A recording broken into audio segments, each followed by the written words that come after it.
Let's bring in the Canadian Ambassador to the United States, Kirsten Hillman. Madam Ambassador, thank you for joining us this morning. Your reaction to the Trump moves?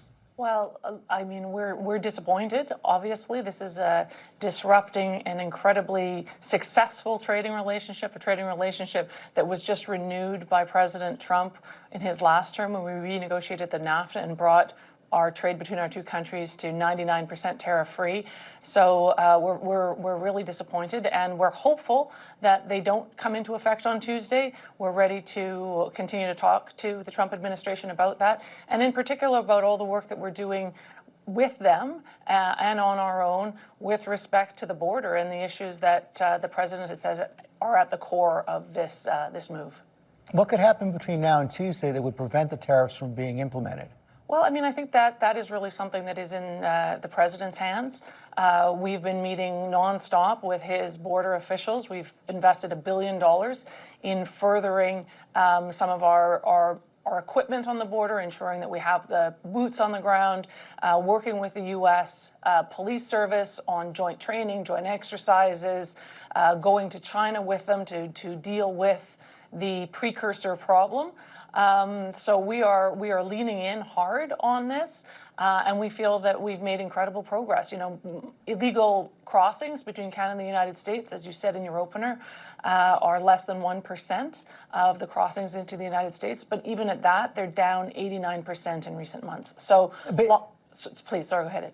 Sorry, based on the conversations you all have had so far, do you have a clear idea of what the United States is looking for to prevent the implementation of the tariffs?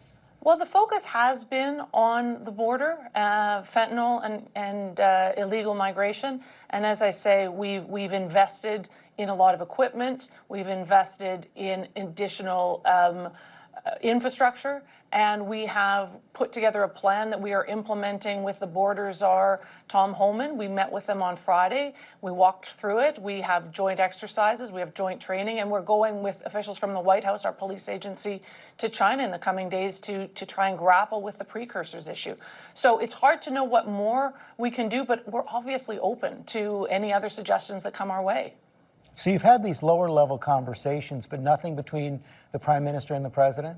So the Prime Minister and the President have discussed this a few times, not in recent days, but they have discussed it, and we've discussed it with senior members of the White House as well, and we've laid out our plan. And my understanding is that the plan and some of the actual outcomes, results of what we have done, have been presented to the President.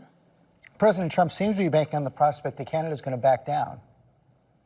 Yeah, I think the Canadian people are going to expect that our government stands firm and stands up for itself. I don't think we're not at all interested in escalating, but I think that there will be a very strong demand on our government to make sure that we stand up for the deal that we have struck with the United States, which, as I say, is at a 99% tariff-free trade between our two countries. So if these negotiations do not bear fruit before Tuesday, what exactly is going to happen on Tuesday?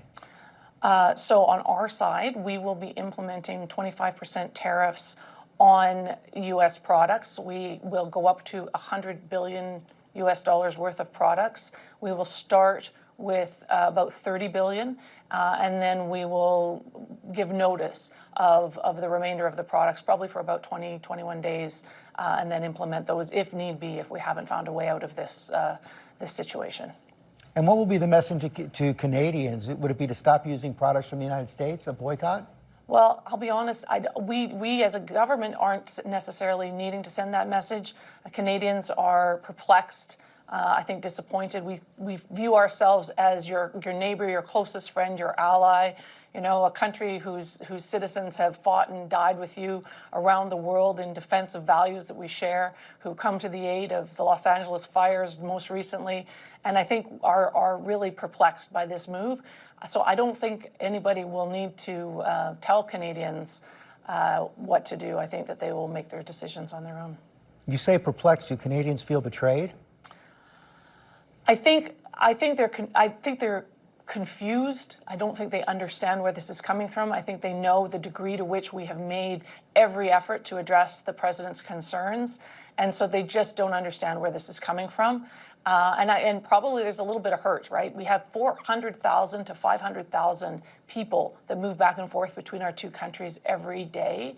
Businesses, tourists, students, workers, and there's a sense of partnership, of family, of being each other's best, as I say, best customer, best friend. So I think that this is something that we really don't, the Canadians don't understand. Do you understand what's going on here? Do you think President Trump values the relationship and the alliance with Canada? Well, I mean, I hope so. I hope so. And I think that in some respects, he most certainly does. I think that we're going to have to see where this takes us. And I think that we are eager to help the president achieve his goals. You know, he's interested in energy dominance for the United States. A third of what we sell to the United States are energy products, and they're affordable and they're reliable. And for the most part, if you didn't get them from us, you'd probably have to get them from Venezuela or other non-allied countries. So we're eager to, you know, build on that. We provide critical minerals that you don't have here in the United States that are essential for defense technology and high technology. We are keen to continue to sell those into the United States and to work to even do more. But it's hard to maintain that sense of common purpose and moving forward if we get into this kind of a dynamic on tariffs. So please. Excuse me, is that energy cooperation on the table? Could it extend to that as well? Well, I mean, for us it is. We'd like nothing more than to talk about how we can build on the strength that we already have on both, you know, oil and gas, but nuclear and hydro. We provide the United States with almost all of the hydro and about a third of the oil that you import and use. So, or 80% of the oil that you import and use, and almost all of the electricity. So let's do more, right? This is our view. A third of your uranium comes from Canada. What you don't get from Canada, some of it you get from Russia.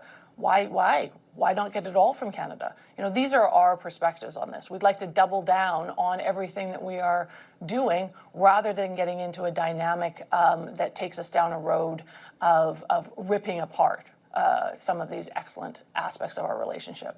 Finally, what should American consumers expect going forward? What's your message to American consumers? Well, I mean, again, our message is this is not something that Canada wants to do. This is not a path that we are interested in going down. We are actually interested in being and continuing to be your best customer. We buy more from you than any other country on the planet, and we love our American products. So we support 8 million jobs in the United States through the exports that you send to us. Let's keep that going and let's build on that. Let's not diminish it. Ambassador Hillman, thanks for your time this morning.